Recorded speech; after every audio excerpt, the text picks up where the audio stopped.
구독, 좋아요. 4부 시작하겠습니다. 대선 후보 이준석 개혁신당 대선 후보 모셨습니다. 어서 오십시오. 네, 안녕하세요. 예.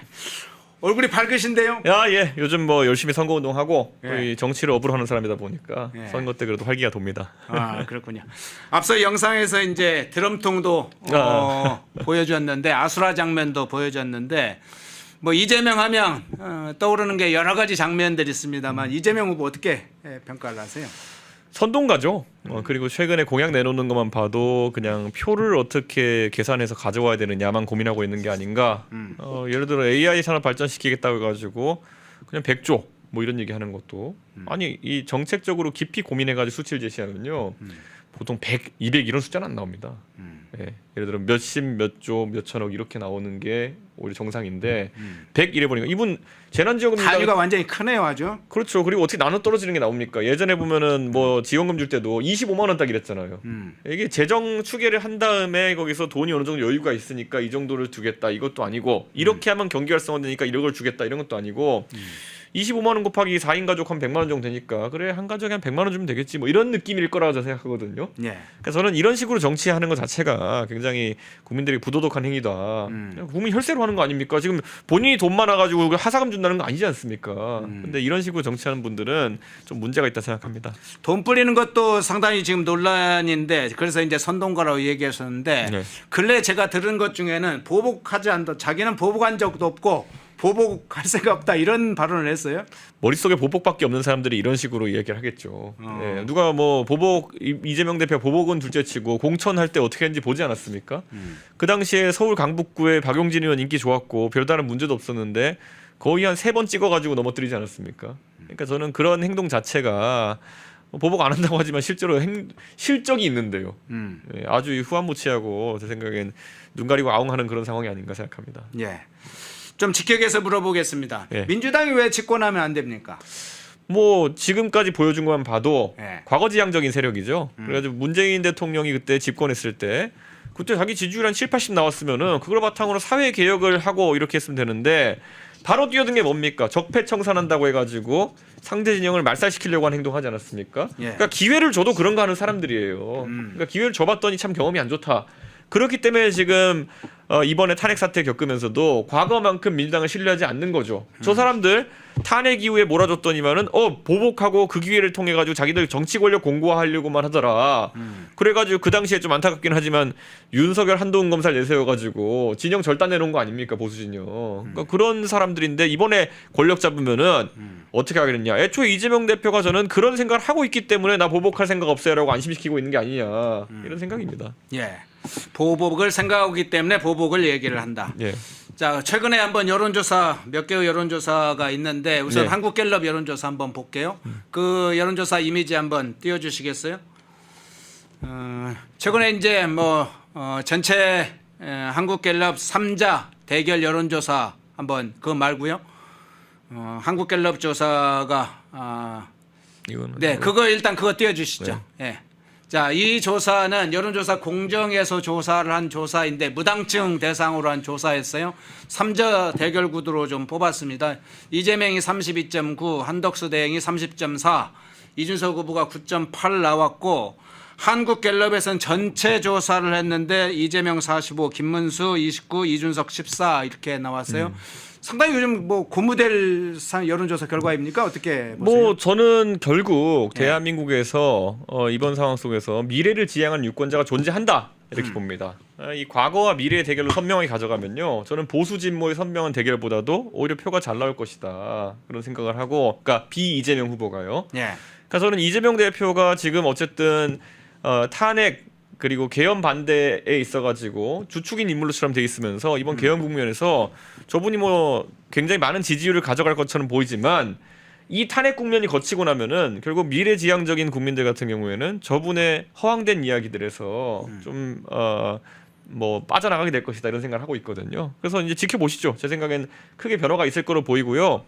물론 이제 국민의힘의 경선 모드가 진행되면서 일정 부분 흥행을 하게 되면은 그 여론조사에 대한 결집이 일어납니다. 그렇기 때문에 우리가 총선 때도 많이 겪어봤지만 과표집이 일어나거든요. 그 구간이 한 1, 2주 정도 앞으로 있을 가능성이 있지만은 어쨌든 그게 일어나기 직전에 뭐 아까 언급하신 것처럼 갤럽 조사에서는 14%까지 가는 조사도 나왔고 지금 이 공정조사에서는 9.8% 가는 조사가 나왔고 이런 것들은 고무적이라 볼 수 있습니다. 예. 근데 이준석 후보 출마하게 되면 예. 보수층 일부가 이준석을 지지하는 분들도 있게 되면서 결국에는 이재명 당선에 도움이 될 거다 이런 주장도 꽤 많잖아요. 그러면 왜 이준석을 내쫓았습니까라고 반발하고 싶은 거죠. 왜 예. 내쫓았냐? 예, 그러니까 지금 뭐 여기 펜앤마이크 시청자분에도 그런 분이 있을지 모르겠지만은 네. 뭐 네이버 댓글 가시면 항상 하시는 말씀이 이준석은 좌파다잖아요. 네. 그게 만약에 본인들이 진심으로 그렇게 믿으시면요, 이준석이 좌파면 좌파표 가져가겠죠. 오히려 이준석 응원해야죠. 그러니까 지금 와가지고 평소에는 이준석은 좌파다 댓글 달다가 지금 와가지고 이준석 때문에 보수 분열이다 이러면 한 가지 장단을 춤을 추셔야지 저도 대응할 수 있지. 두 가지 장단을 동시에 추시면은 엇박입니다 이거는. 그러면 아니 내쫓겠다고 하셨는데 원인 제공을 본인이 했다 이런 분들도 있잖아요. 그거 전부 다 지금 뭐 저한테 성상납 이렇게 했던 분들 지금 와서 저한테 사과하셔야 될 것이 다 법원가가 그 검찰에서 애초에 무혐의 났거든요. 어떤 분들은 뭐 공소시효 때문에 그런 거 아니야 이런 아니에요. 가가지고 내용 들여다보고 왜냐하면 명예훼손 무고에 대한 판단했기 때문에 다 증거불충분으로 판단 나가지고 무혐의 난 겁니다. 그러니까 그리고 최근에 또 기사 하나 났죠.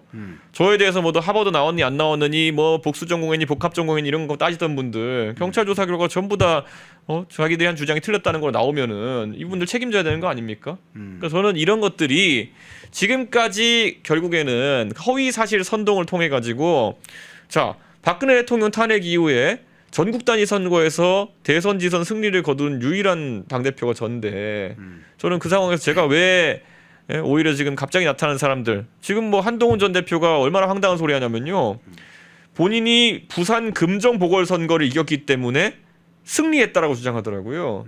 근데 부산 금정 보궐선거는요, 제가 그냥 냉정하게 말씀드리면 서울 강남병보다 잘 나오는 곳입니다. 그렇기 때문에 그거 승리는 사실 패배하면은 대형 뉴스지 승리는 그건 당연한 거라고 저는 말씀드릴 수 있고요. 부산 금정구는 그걸 선거 실적을 내세운다는 것 자체가 실적이 전무하기 때문에 그런 게 아닐까 생각합니다. 예, 좀 추가해서 여쭤볼게요. 그러면 예. 당시에 윤석열 대통령하고 현직 대통령하고 싸우는 문제가 잠깐 저거 지적할게요. 졸업장 공개라 이런 것도 있거든요. 졸업장? 졸업장도 공개했고 졸업 증명서도 공개했고 네. 신분증 그 학생증도 공개했고 다 했는데 여러분이 그냥 안 보는 거예요. 그렇기 때문에 그거 이제 그만 물고 늘어주시고 만약에 이제 허위 사실 그런 거 계속 올리시면은 저희 지지자들이 이제 공직선거법 신고할 거거든요. 조심하셔야 됩니다. 졸업생 문제까지. 예. 예. 근데 현직 대통령이 대통령으로서 국정을 운영할 때의 문제는 어쨌든 원칙도 있고 방향도 있고 여러 가지 나름대로 구상이 있을 텐데 또 당대표, 현직 당대표하고 그 갈등을 벌어지는 것에 대해서 당시에 이제 보수층이 굉장히 우려도 하고 일단은 현직 대통령에게 좀 힘을 실어줘야 되는 거 아니냐 이런 얘기도 많이 있었잖아요. 그 전제가 되게 특이한 게요. 예. 그 선거 과정에 제가 윤석열 대통령한테 당신 이러면 안 된다고 굉장히 얘기 많이 했잖아요. 근데 결과적으로 0.7% 차이 승리였잖아요. 그때 윤석열 대통령의 어긋나는 행동을 보정하지 않았으면 그때 예를 들어 이런 겁니다. 뭐 김건희 여사가 멤버 유지 논문 같은 게 나왔다. 근데 그걸 무턱대고 방어해달라는 겁니다. 예, 교수 출신 의원들을 다 내세워가지고 맞다는 기자회견 해달라. 아무 문제 없다는 기자회견 해달라. 그거 한다고 문제가 덮어집니까? 우격다짐하자는 건데 그런 전술을 안 하면은 저한테 뭐라 그러고 그럼 제가 그 상황에서 저한테는 두 가지가 있는 겁니다. 제가 윤석열 대통령에게 뭐 복무하기 위해서 아니면 윤석열 대통령에게 뭐 아부를 떨기 위해 가지고 제가 대표하는 건 아니거든요. 선거 이기기 위해서 대표를 하는 거고 당을 맡아서 이끄는 것인데 그 방식으로 해서 이긴다고 생각하는 사람 누가 있겠습니까? 논문에 멤버 유지란 말이 나오는데 이게 문제 없다고 기자회견 뭐 교수들이 모여서 하면은 그게 된다고 생각하는 사람이 있다면은 아니다 얘기해야 되는 거고 그렇게 아니다 얘기하면요 전략이 틀려서 지적하는 건데 너는 내 당선을 원하지 않냐 이런 식으로 나와버리는 거예요. 그러니까 저는 윤석열 대통령에 대해 지금 많은 일화들이 지금 나오고 있고 이번에 계엄 과정을 통해 가지고 보수 우파의 이런 시청자분들도 뭐 저런 사람이 있나 하는 생각하셨을 텐데요. 그때는 저한테 그런 비난을 하실 수도 있었지만은 지금 여러분이 보시는 것보다 한 200배는 이상한 일도 많았어요. 제 느낌으로는. 그러니까 그거는 제가 그 상황에서 당선을 시키기 위해서는 오히려 타박해야 되는 상황일 수밖에 없었습니다. 예. 보수층의 상당수가 우리 이준석 후보에 대해서는 비호감을 갖고 있다는 건 알고 계시죠? 예. 그 왜 싫어한다고 지금 생각하시는 건가요? 뭐 듣고 싶은 말을 안 해주니까 그렇겠죠. 본인들께서 듣고 싶어하는 말씀을 안 하니까 그런 건데요. 제가 뭐 부정선거에 동의를 했습니까? 뭐 이런 거 다 제가 지적을 하고 제가 오히려 맞는 말을 하기 때문인데요. 맞는 말이란 게 뭡니까? 옳은 말이란 얘기도 있지만은 처음엔 얻어맞는 말이란 얘기입니다. 근데 저는 항상 옳은 말을 하는 것이 제 목표이지 누구한테 이렇게 잘 보여가지고 가는 거는 정치인이 가져야 될 자세가 아니다. 이렇게 생각하는 거고요. 부정선거 주장하시는 분들 아직까지 있으면은 바로 이 자리에서 제가 부정선거에 대한 토론했습니다. 그런데 그때 아무것도 그분들이 유의미한 언제 어디서 누가 왜 어떻게를 지적 못 해가지고 이 상황까지 온 거 아닙니까? 윤석열 대통령이 그 권력을 잡고도 부정선거의 진실을 규명하지 못했다 이렇게 확인하신 분들이라면요 이거요 세월호 가지고 민주당이 계속 얘기해가지고 세월호의 아픔을 이용해가지고 세월호의 진실을 규명해라 박근혜 정부 내내 그랬잖아요. 그런데 결국 어떻게 됐습니까? 문재인 정부 들어선 다음에 그러면은 자기들이 권력 잡은 다음에 세월호에 뭐 자기들이 바라는 진실을 규명했습니까? 아니잖아요. 매번 지금까지도 몇 년째 진실을 인양하라는 말씀을 반복하지 않습니까? 유가족께서. 그러니까 저는 마찬가지로 부정선거도 마찬가지예요. 대통령이 권한을 가지고 사무총장도 실질적으로 자기가 임명하고 했는데도 밝혀내지 못했으면은 이거는 그냥 실제 문제되는 상황이 없다고 봐야 된다. 저는 이렇게 보는 겁니다. 안 그러면 윤석열 대통령이 무능한 거죠. 본인이 왜 권력 잡고 있었는데 부정선거 하나 규명 못합니까? 뭐 선관위가 압수수색을 거부한다 그러는데요. 아니 뭘 압수수색하려면은 법원에 영장을 들이댈 만한 게 있어야 하는 거죠. 그런데 그걸 제시 잘 못했으니까 안 되는 거죠.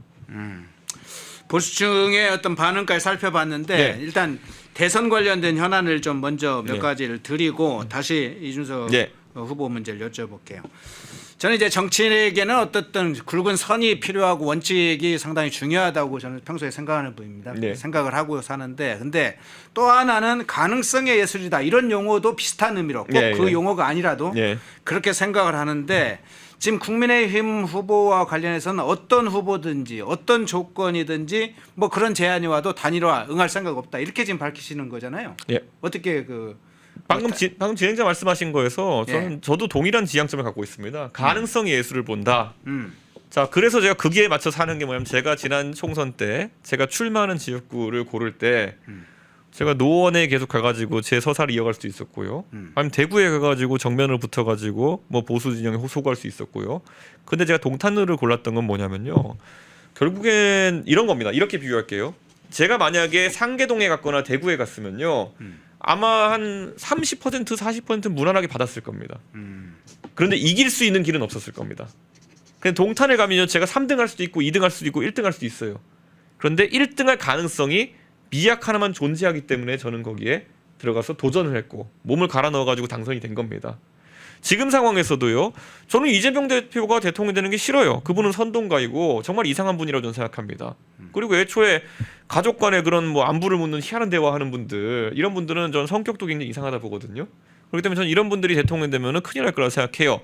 하지만 그럼 그걸 저지하는 방법론에 있어가지고 뭐 흔히 얘기하는 것처럼 뭐 이준석이 뭐 국민의힘 후보와 단일화 해주면은 아까 나왔던 표에서도 예를 들어 한덕수 이준석 단일화하면은 거기 산술적으로 39 이렇게 나올 테니까 30 몇 나오는 이재명보다 높지 않느냐 뭐 이렇게 생각하는 분이 있을 텐데요. 그렇게 절대 선거 안 돌아갑니다. 저는 단일화라고 하는 건요. 옛날에 우리가 지역구도가 있을 때 DJ가 JP를 품으면은 충청도 사람들이 아 그래 JP가 이제 뭐 내각의 절반을 받고 이렇게 한다고 했으니까 이거는 충청도 사람들 많이 기용하고 우리 동네에도 좋은 거 많이 갖다 주고 할 테니까 DJP는 믿어보고 한번 JP 따라가 보자. 이게 되죠. 근데 지금 저를 지지하는 분들 중에 많은 젊은 세대는요. 아 우리 오래 살 거고 이준석 너도 정치 오래 할 거면은 길게 가가지고 한번 보수 정치 개혁해 보자 이런 사람들이에요. 지금 가가지고 이번 단기전에서 뭐 승리를 만들어 보자. 그럼 너 우리 안 따라할 거야. 이렇게 나오는 분들이 많아요. 그러면 산술적으로 합의 안 된다는 거죠. 그래서 제가 말씀드리는 것이 이길 수 있는 신락 같은 희망을 만약에 찾기 바란다면은 오히려 3파전에서 나올 가능성이 있다. 저는 이런 분석을 하는 겁니다. 왜냐? 자 이재명이라는 사람의 지지율이 지금 양자 대결에서는 50% 넘는 결과가 나오고요. 면접 조사에서 3자 구도에서 40% 정도 이렇게 나오는 조사들이 있습니다. 조사마다 다르지만요. 이게요 이재명이라는 사람의 수치를 30%대로 3자 대결에서 낮추면요 가능성이 열리는 겁니다. 그게 동탄 모델입니다. 원래 동탄에서 저랑 붙었던 후보가 조사에 따라 다르지만 46% 정도 시작해가지고요 제가 그 사람을 39까지 내린 겁니다.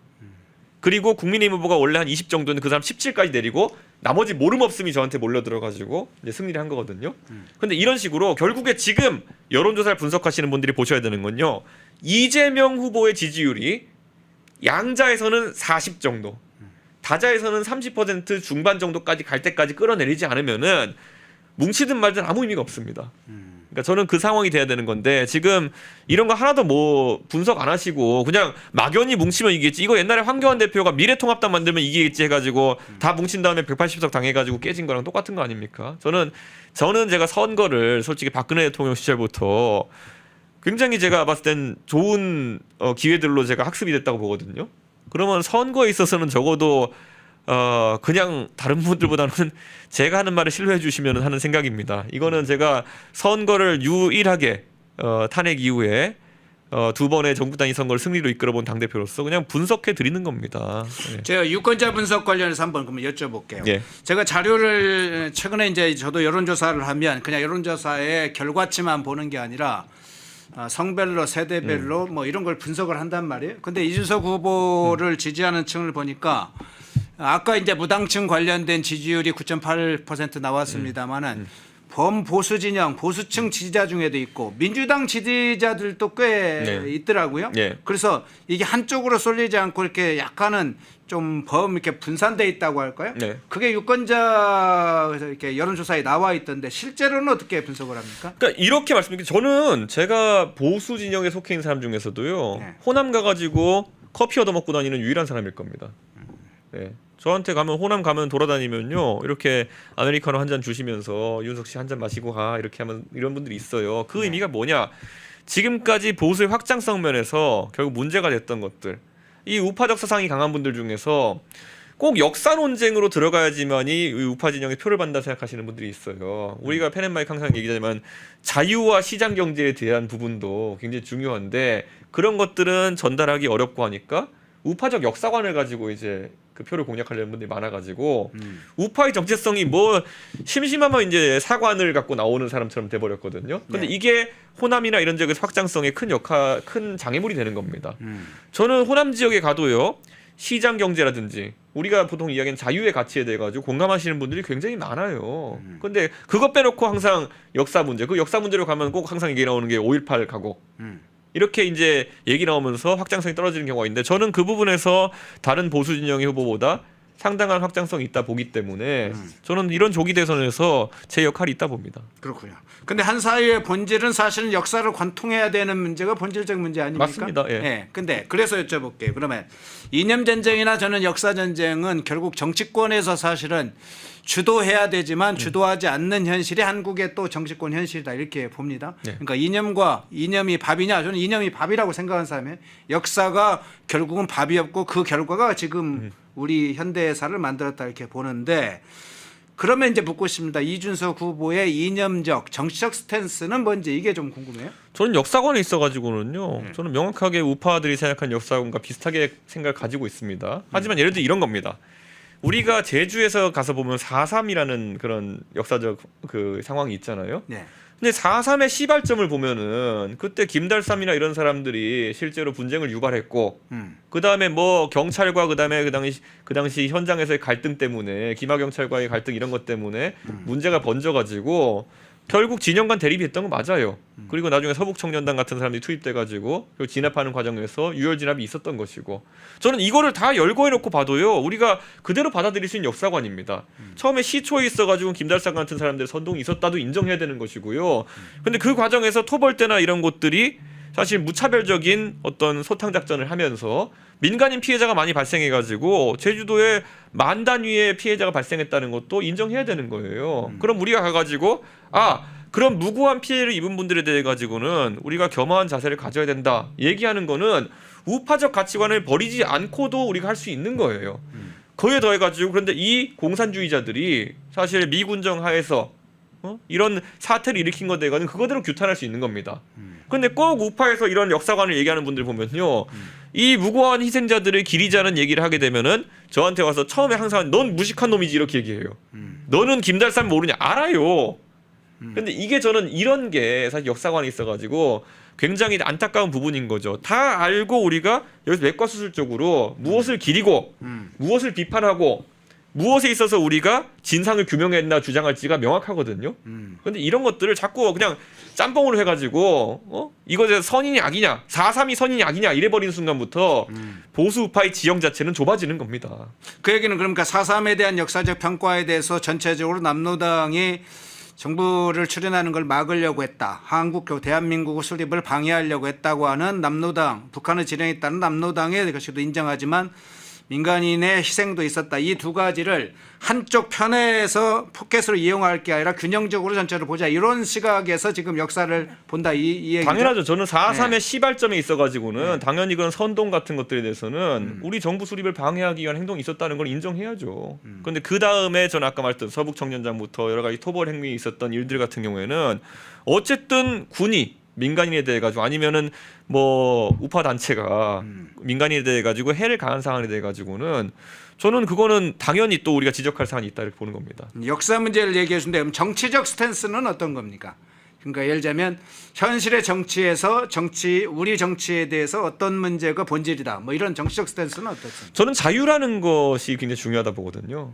우리나라가 어쨌든 과거에 50년대 60년대 거치면서 그 당시에는 뭐 박정희 대통령이나 아니면 군부 세력이 엘리트층이었기 때문에 뭐 사회 건설에 앞장설 수밖에 없는 상황이었다. 인정한다 하더라도 그것이 이제 민간이 관료나 아니면 군 세력의 창의력보다 더 나은 상황이 된 상황에서는 오히려 이 자유를 방해하는 집단으로 관료들이 동작하면 안 된다. 이런 건데 대한민국이 지금 이 늪에 빠져 있는 겁니다.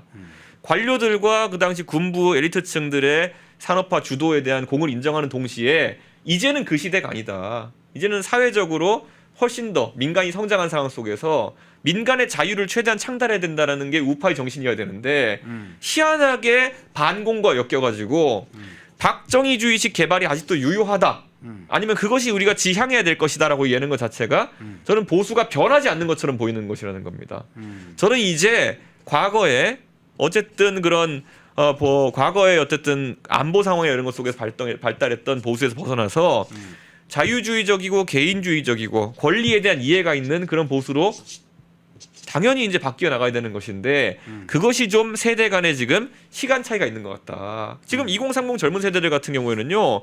자유 이 단어에 피가 끓습니다. 이 자유를 제약하려고 하는 민주당의 행동에 대해 가지고 검열한다 이러면 그때 들고 나는 겁니다.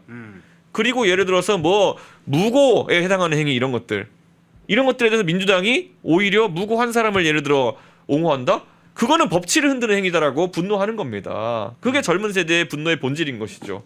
그런데 저는 이런 것들을 지금 제가 이 사이에서 이어보려고 했던 것이 사실 지난 대선과 지선의 세대 포이론이었던 거죠.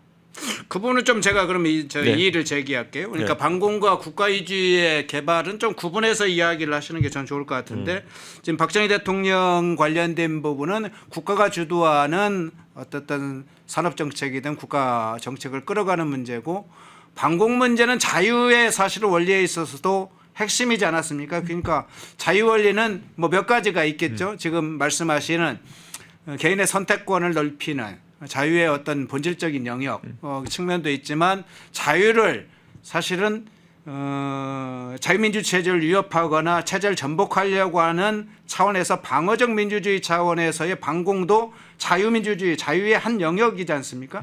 그러면 제 생각은 반공 문제와 국가 위주의 개발은 좀 분리해서 자유의 영역에서 반공을 이해할 수 없습니까? 충분히 이해할 수 있고요. 예. 저는 반공이라는 것이 그런데 지금 시점에서 반공의 메시지가 원래 관통했을 시절은 사실 60년, 70년대 거치면서 실제 북한에 대한 체제 위협을 느낄 때였습니다. 북한이 70년대까지 우리가 역전하기 전까지는 경제력으로도 경쟁이 가능했던 상태이고 군사력으로도 재래식 전력상으로는 경쟁이 가능한 상태였다면은 지금의 20대나 30대 젊은 세대 같은 경우에는 어느 누구도 재래식 군사력에 의한 적화 통일을 생각할 거라 보는 사람도 없을 것 같고요. 그리고 그래서 이제 핵이라는 비대칭 전력에 북한이 의존하고 있는 것이고 경제력으로 북한이 우리를 압도할 수 있는 방법은 진짜 없다라는 확신을 가진 세대입니다. 그렇기 때문에 북한은 이제 조소의 대상인 것이고 북한은 체제 경쟁의 대상이 아닌 겁니다. 그러면 이제 자유를 억압하는 대표적인 세력은 예전에 늑대로 또리 장군에 묘사되던 북한이 아니라 오히려 전 세계 질서 속에서 자유 진영의 반대에 놓이게 되는 중국과 같은 전체주의 국가가 돼야 되는 것이죠. 그러니까 이것은 반공이라기보다는 오히려 아직까지도 사회주의 경제 체제를 통해 가지고 국제 질서에서 벗어나 가지고 자신들만의 그런 어떤 성장 문화를 가지려고 하는 그런 중국에 대한 지적이 되는 것이고 이게 최근에 젊은 세대가 반중 감정까지는 모르겠습니다만 중국에 대한 경계심을 키워나가고 있는 이유다. 그러니까 똑같은 반공 비슷한 그런 자유에 대한 억압이라 하더라도요. 네. 타깃이 다른 겁니다. 과거에 박정희 대통령 시절의 반공은 실질적인 북한에서 내려오는 것에 대한 체제적인 위협에 대응하는 것이고 이것은 지금 도저히 우리가 봐도 홍콩도 저는 민주화운동 시위에 직접 참여했거든요. 그런 데서 일어나는 걸 보면은 자기들이 일국양제한다 그랬잖아요. 네. 본인들이 50년 동안 일국양제를 보장한다 해놓고는 홍콩에 가가지고 무장경찰을 이제 배치하기 시작하고 거기서 무슨 뭐 범죄인 인도조회가 관련된 법을 이제 또 바꾸려고 하고 이런 거 자체가 저 사람들은 믿을 수가 없구나 라는 인식을 갖게 했던 거고 자 사드 문제도 한번 보시면 이런 거죠. 사드는 철저하게 우리 대한민국의 주권 국가로서 방어적 기제입니다. 사드 미사일은 공격 미사일이 아니라 요격 미사일이에요. 북한의 핵 위협에 대응하기 위해서 우리가 자유롭게 배치할 수 있는 것이어야 되는 거거든요. 근데 그 레이더가 만주를 향하고 있다 그래가지고 이게 중국에 대한 위협 아니냐 이런 논리를 들이댄다는 것 자체가 젊은 세대가 용납할 수 없는 거죠. 우리의 주권을 자유 중에서 가장 중요한 것 중에 하나는 우리 국민 주권인데 주권을 위협하는 그런 대상에 대해 가지고 상당한 위협을 느끼는 거죠. 그러니까 저는 이 반공이라는 서사가 자유에 대한 억압이라는 아까 서사로 진화해야 된다는 그런 진행자의 말씀에 동의하고 그러기 위해 가지고는 이제 젊은 세대와 이 나이든 세대가 공유하는 그 가치관을 무엇이라고 정의할지를 사실 보수의 이론가들이 이야기해야 되는 거거든요. 그게 이제 보수의 이론가들, 정치인들의 과제가 아닐까 생각합니다. 예. 다만 이제 반공 문제와 관련해서는 사실 북한만을 지금 보수들이 보는 건 아니고 지금은 중국 조금 바뀌고 있어요 이제. 네, 예. 중국으로 중요한 타겟을 지금. 근데 우리 생각해 보면은 사실 네. 한 10년 전만 하도요. 뭐 네. 전원책 변호사 이런 분 나오면은 김정일 뭐 해봐 이런 거 하면서 네. 북한만이 대외의 주자였는데 전 이제 북한은 제껴놓고 중국의 위협에 어떻게 대응할 것이냐가 보수 우파 진영의 핵심이 돼야 된다. 예. 그리고 이 무기는 이제 과학기술 경쟁이 될 가능성이 높다. 이제는 보수 우파도 이 전장이 과거처럼 군사력 대결 뭐 이런 것도 아니고 과학기술 패권 경쟁일 가능성이 높다는 걸 보고 전쟁에 임해야 된다. 그런 생각입니다. 예. 다시 좀 정치 이슈로 돌아가 볼게요. 자, 국힘 지금 경선 진행되고 있잖아요. 네. 결선 진출자 어떻게 보세요? 제가 이런 거 좀 잘 맞추는 편인데요. 아, 그래요? 그러면 4명, 네. 2명 이렇게 한번 좀 갈라서 이야기를 해보시죠. 4명은 우리 다 예측하는 것처럼 마지막 4번째가 누구냐면 궁금하실 텐데 저는 안철수 의원이 아무래도 그 국민의힘에서 활동하신 지가 얼마 되지 않았기 때문에 그 보수 우파적 성향을 가진 당원들의 표를 받기는 어려울 것이다. 그래서 나경원 의원이 4번째 자리는 탑승할 것 같다. 그런 생각이고요. 예, 사자는 그러면 알게 됐고 양자가 궁금하네. 사실 저는 굳이 얘기하자면 나와 있는 후보들 중에서 오세훈 시장이 확장성은 제일 뛰어나고 만약에 본선 후보가 되면 당선 가능성이 제일 높은 분이다라는 판단을 하고 있었습니다. 그 전까지 제가 뭐 개입하는 모양새가 됐고 말은 안 했는데 이제 안타깝게도 이제 불출마 선언하셨으니까 얘기하자면 그런데 그러면 그 오세훈 시장을 지지하는 그런 그 당원이나 지지자들이 어느 쪽으로 갈까가 중요한 거거든요. 지금으로서는 한동훈 전 대표와의 결합도가 높아질 가능성이 높습니다. 오세훈 시장의 의사와는 전혀 관계없이요. 상관없이? 전혀 상관없이요. 네. 그렇게 되는 거고요. 그렇게 되면은 아마 한동훈 전 대표가 탄핵 찬성파의 한 축으로서 결선에 진출할 가능성이 높아지고요. 저는 김문수 장관이 관성에 따라 가지고 뭐 좀 들나면 드문 있겠지만은 관성에 따라 가지고 또 올라가지 않을까라는 생각을 하는데요. 변수가 있다면 홍준표 시장이 단기전 전투력은 대단합니다. 네. 예. 그래서 지금 저는 사실 홍준표 시장의 최근 메시지를 보면서 감히 죽진 않았구나. 아직까지 감히 살아 계시구나 그래가지고 기본적인 상수로는 김문수, 한동훈이지만은 제 느낌상 지금 살아오르고 있는 홍준표 대표의 감으로는 최종 예측하자면 홍준표 한동훈 같다. 아, 그래요. 홍준표 한동훈. 예, 전 그렇게 예측합니다. 아, 그래요? 이거 좀 새로운 주장입니다. 저 홍준표 시장의 지지율이 예. 범보수진영에서 가장 최근에 1등으로 나온 것도 있더군요, 있기는. 그런데 그 2030이 높게 나오거든요. 예. 그런데 이 당원들 제가 예전에 제 대표할 때 당원 구조 알고 있는 거로 이해하자면요. 2030 당원들이 실제 수가 좀 적고요. 많이 늘어났지만 그래도 적고요. 그리고 또 2030 당원 중에서 개혁신당 창당하면서 빠쳐나간 분도 상당해가지고요. 당원 투표에서는 홍준표 시장이 상당히 불리할 거다. 지난번 그 대선 경선에도 그랬거든요. 그랬죠. 그때 여론조사는 이기고 당원 경선에서는 윤석열 대통령이 크게 이겨가지고 이제 후보로 결정된 건데 이번에도 약간 비슷한 패턴인데 어느 정도일지 봐야 될 것 같습니다. 예. 아직은 여지가 좀 남아 있군요. 그런데 범보수층에서 지금 한덕수 대망론 이런 얘기가 계속 떠오르지 않습니까? 네. 한덕수 대행이 출마할 것이라고 보는지부터 먼저 궁금하고 출마한다면 경쟁력 어떻게 보세요? 출마 안 하실 것 같고요. 사실 한덕수 총리님이 제가 아는 한덕수 총리님이라면은 맺고 끊음이 불명확한 분은 아닙니다. 근데 지금 약간 이렇게 길게 좀 여러 가지 얘기가 나오는 것은 아무래도 한덕수 총리님을 좀 뭐 아끼시는 분들 중에서 의원 중에서 오히려 이런 부탁을 자꾸 드리니까 바로 매몰차게 물리치긴 어려운 상황 때문에 그런 게 아닐까 생각이고요. 한덕수 총리님 입장에서는 반기문, 고건 이런 훌륭한 분들이 예전에 정치 영역으로 넘어올 때 겪었던 어려움을 그대로 겪으셔야 되는데 30일 남짓한 짧은 기간 안에 그걸 하긴 어려우실 거다 그런 생각하고 있습니다. 그런데 뭐 나온다면 김문수 지사의 약간 상위 업그레이드 버전이 아닐까 네, 그런 생각을 하게 됩니다. 폭발성은 없다고 지금 보시는 건가요? 안정감은 많이 주실 텐데요. 네. 그리고 뭐 통상이라는 쪽에 워낙 그 전문가시기 때문에 트럼프에 대응한다는 취지에서는 국민들의 지지를 받으실 수 있을 것 같고요. 그런데 이제 정치적인 방역 면에서는 저도 한덕수 총리님이 정치인으로서의 한덕수 총리님을 상상해 본 적이 없기 때문에 그게 약간 물음표가 있을 것 같습니다. 사실 윤석열 대통령이 정치인으로서의 변신에 있어서 실패했다고 좀 보거든요. 윤석열 대통령이 그 관료로서 또는 검찰 공무원으로서 일했던 그때 방역과 정치인으로 온 다음에 방역이나 아니면 일을 풀어가는 능력이라는 것이 현저히 차이 났기 때문에 탄핵이 이르게 됐다. 저는 이렇게 보는 것이고 그게 아마 공무원을 다시 바로 이렇게 대통령이 만드는 것에 대한 국민들의 약간의 의구심이 좀 있지 않을까 그런 생각합니다. 예. 이 후보께서 이제 대선 모드로 전환되면서 대구 포항을 먼저 찾아갔어요. 네. 그러니까 뭐 그 도에는 영남을 먼저 챙겨야 된다 이런 생각인 겁니까? 아니면 다른 어떤 생각이 있으신 겁니까? 그 변화는요 보수 진영에 특기할 만한 변화는 항상 영남에 시작합니다. 그러니까 저는 예전에 제가 당 대표가 됐을 때 전당대회 때 그 영남에 가가지고 제가 대구 전당대회 그 연설에서 탄핵의 강을 넘자라는 얘기를 했어요. 그 전까지 이론적으로만 누가 얘기했지 가서 정치 지도자격이 가서 탄핵의 강을 넘자를 용기 있게 대구에서 외치는 거는 거의 어려웠거든요. 그렇게 하면 너 유승민 편이지 뭐 이런 식으로 나오는 사람이 대다수였을 테니까요. 근데 그걸 했고 실제 그걸 바탕으로 대선 지지자 승리를 이끌어냈고 저는 그래서 대구 경북의 유권자들에게 감사합니다. 그 결정적인 순간에 그 판단 안 해주셨으면요 절대 그 당시 보수 우파는 결합하지 못했을 것이고 그러면은 당연히 따라오는 대선과 지선은 졌을 겁니다. 근데 그 결단해 주셨기 때문에 이번에도 그런 결단해 주실 거다. 이번에 또다시 제가 공교롭게도 그때 제가 2021년도에요. 그 대구 가서 연설한 날 6월 3일입니다.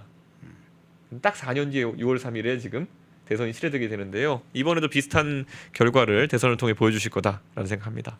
그런데 개혁당은 지금 의석수가 2석이잖아요. 3석입니다. 3석입니까? 네. 아 예. 죄송합니다. 아닙니다. 이제 근데 한 석을 제가 빼버리면 안 되죠. 제가 대통령이면 2석이 됩니다. 제가 2석 내려내기 때문에 그래서 제가 미래를 예측하신 겁니다. 그런 건가요? 예. 근데 어쨌든 대선에 출마를 하실 걸로 지금 예정을 하고 있으니까 의석수가 3석으로 잡고 인재 풀 문제도 있을 것 같고 사실 내각을 뭐 대통령이 되신다면 내각을 구성할 수 있을지 이것도 사람들의 의문을 갖잖아요. 저는 제가 내각을 구성할 능력이 우선 보수 진영의 다른 후보보다 못하진 않을 것 같은 게 어차피 저 다 압니다. 보수 진영의 인재풀이라고 하는 사람들. 그러니까 그 문제는 없을 것 같고 오히려 제가 이제 범야권으로 이제 또 요즘 활동을 했기 때문에 결국 민주당에도 사람들과 인적인 교류를 많이 했습니다. 그런데 민주당에서도 적어도 이런 시장 경제에 대한 이해나 자유에 대한 이해가 있는 사람들은 충분히 있습니다. 그 젊은 사람 중에서 능력 있는 사람들이 있고요. 뭐 민주당이 사실은 국민의힘보다 앞서 나가 있는 부분도 있고 보수 우파 지정보다 먼저 건드린 지점도 있습니다. 예를 들어 기후 환경이나 이런 부분에 대해 가지고는 전문가들이 오히려 그쪽에 포진해 있는 분들이 많거든요. 그런 인재풀은 활용해야 되는 것이고요. 뭐 저는 충분히 그런 거국 내각에 대한 비전을 보여줄 수 있는 사람은 이준석밖에 없다 이런 생각합니다. 예. 자 이번에 이준석 후보께서 또 개혁신당에서 이번 대선에서 핵심적인 선거 캐치플레이 또는 선거 전략 이 부분에는 어디에 포인트가 있습니까? 저희는 새로움을 얘기하고요. 압도적 새로움 저희가 지금 뒤에 자료 사진을 띄워놨는데요. 제가 선거 치를 때마다 저는 항상 캠페인 과정에서도 새로운 모습 많이 보여줬고요. 제가 당 대표 할 때도 새로운 아이템들 많이 얘기했잖아요. 예를 들어 뭐 당 대변인을 토론 배틀로 뽑고, 그다음에 실제로 뭐 그다음에 윤석열 대통령 캠페인 관련해서도 뭐 비단 주머니와 우리 기억하고 있는 것들 많이 제시했고, 저는 정책의 영역에서도 이런 새로움으로 승부해야 된다 그런 생각입니다. 예. 좀 국제 정세 한번 여쭤볼게요. 좀 미중 갈등 문제는 뭐 이제 상수가 됐습니다. 좀 긴 시간 동안 오바마 정부 네. 이후로 계속 지금 미중 갈등이 점차 고조돼 왔는데 최근에는 이제 트럼프 대통령이 사실상 이끌고 가는 관세 전쟁, 무역 전쟁까지 가세를 했어요. 국제 정세를 전체적으로 어떤 관점에서 봅니까? 트럼프의 보호무역주의는 실패할 겁니다. 저는 그거에 대한 확신이 있습니다. 실제로 트럼프가 뭐 경영을 했던 사람이기 때문에 본인도 뭐 경영에 일가견이 있다 생각해서 이런 경제를 풀어가는지 모르겠지만, 경제학의 기초가 결국에는 물산의 소통이 자유로워야 되는 것이고, 그러기 위해선 자유무역을 진흥하는 것이 옳다라는 것이 최근에 조류인 것이거든요. 물론 보호무역주의가 미국에서 일시적으로 태동할 때가 있습니다만 그 한계성을 곧 드러내기 마련인 것이고, 지금 트럼프가 가장 잘못하고 있는 게 본인을 뽑아줬던 유권자들의 의지에 대한 배신을 하고 있어요. 자, 미국에서 상대적으로 고소득층이 많이 사는 곳이 뉴욕이나 캘리포니아 같은 양쪽 해안가의 이제 주들이고요. 중서부라든지 아니면은 미국의 대륙 지역에 있는 곳들이 상대적으로 소득이 낮고, 우리가 흔히 얘기하는 뭐 러스트벨트나 아니 레드넥 이런 용어로 대표되는 지역들이거든요. 그럼 이분들 입장에서는 자, 소득을 더 많이 버는 것도 중요하지만 물가가 굉장히 중요한 겁니다. 네. 근데 지금 이런 무역 분쟁 때문에 결국에는 이 저임금 노동층이나 이런 트럼프에 대한 기대가 있었던 분들이 자신의 소비를 줄여야 되는 그런 상황이 오게 되는 겁니다. 중국산 물품의 가격이 진짜 120%씩 뛴다 이렇게 되면은 바로 타격 입는 거는 그 저소득층이고요. 오히려 캘리포니아나 뉴욕에 뭐 연봉 한 20만 불씩 받는 사람들이 사는 그런 동네, 평균 GDP가 10만 불이 넘어가는 동네, 이런 동네는 그래 뭐 쌀값이 좀 올라도 우리는 뭐 이런 생각일 거거든요. 그러니까 저는 트럼프가 자기 지지층에 앉아 있는 의자 다리를 자르는 정치를 하고 있다. 그래서 이건 오래가기 어렵다라는 생각하고 있습니다. 예. 자, 거의 마지막 질문으로 가기 때문에 이 부분 한번 여쭤보겠네요. 이준석 자신을 한번 평가를 했으면 좋겠는데, 네. 본인의 강점은 뭐고 또 본인이 볼 때 나는 이런 데에 좀 약점, 그 강약을 좀 한번 평가를 해주신다면? 저는 우선 저에게 주어진 역할은 잘 수행하는 편입니다. 네. 그래서 제가 당대표를 맡은 뒤에 선거는 계속 승리를 했었고, 그리고 저는 제가 이런 정치하는 데 있어가지고 적어도 옳은 말을 하려고 많이 노력합니다. 그래서 제가 한 말들 중에서 처음에는 틀리게 들렸거나 아니면 기분 나쁘게 들렸던 얘기가 있더라도 나중에 가보면은 이준석이가 결국 맞았네라고 하는 지점들이 좀 있으실 겁니다. 제가 윤석열 대통령에 했던 사전과 평가들, 그 당시에는 야 이준석 너 윤석열 대통령 좀 더 잘해야지 이렇게 하셨던 분도 지금의 이 결과나 후속 보도들을 보면은 야 그때 이준석이가 그럴만했네, 아니면 이준석이가 지적했던 경고했던 게 사실이었네, 제가 그때 돈키호테 같다, 무슨 벌거숭이 임금님 같다, 엄석대 같다 했던 말들 지금 동의하시는 분들 많을 거거든요. 그래서 저는 그런 어떤 사실을 바탕으로 해가지고 항상 국민들께 솔직한 정치를 하겠다는 게 제 생각이고요. 네. 두 번째로는 저의 단점이라 한다면은 결국 제가 이런 모드로 가기 때문에 누군가가 듣고 싶어한 말을 할 줄 모른다 또는 안 한다라는 지점이겠죠. 이게 어떻게 보면은 지금 좀 나이가 있으신 유권자분들께서는 둥글게 해도 되는 거 아니야? 이렇게 지적하시는 분도 있을 텐데요. 그 지적 잘 알고 있지만 제가 그렇게 하지 못하는 이유는 대한민국에 지금 더 이상 여유가 없습니다.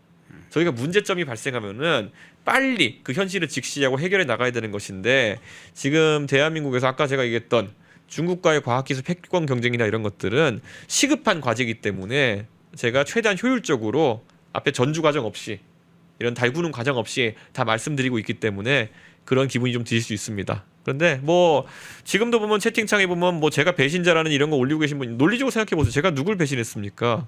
왜냐? 제가 윤석열 대통령한테 받은 게 없는데 제가 뭘 배신합니까? 제가 윤석열 대통령을 도와서 선거 당선시켰지만은 본인이 배신한 거겠죠. 근데 이런 거 하나하나가 지금 보수가 이성적인 기반 위에 서 있어야 되는 것인데, 말 그대로 지금 이렇게 할 시간에 가서 이재명 대표에 대한 지적을 하시는 게 낫지, 결국에는 이런 문화 속에서 바른 말 하기 어려운 상황이 발생하면은 선거에서 단일화 같은 건 얘기하실 필요도 없습니다. 예. 단일화에 대한 생각이 아예 없으신가 보네요. 해서 이길 수 있는 방법도 없어요. 예. 네. 우리 시청자분들께 마지막으로 예. 인사 전하고 싶은 메시지 예. 전하시잖아요. 뭐 정치를 바르게 해서 대한민국을 정말 잘 사는 나라로 그리고 과학기술 패권 경쟁에서 앞서 나가는 나라로 만들어서 여러분께 보답하겠습니다. 감사합니다. 예. 개혁신당의 이준석 대선 후보였습니다. 고맙습니다. 예, 감사합니다.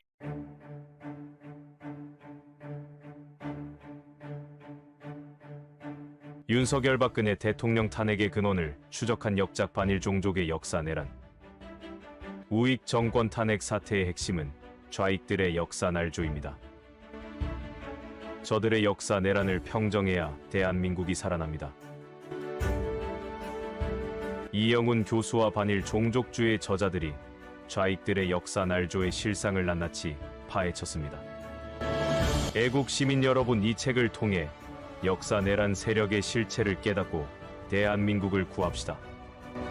반일 종족 척결운동에 나섭시다. 펜앤마이크에서 추천하는 영상도 보고 가세요. 다른 영상도 즐기시려면 구독 버튼을 꼭 눌러주세요.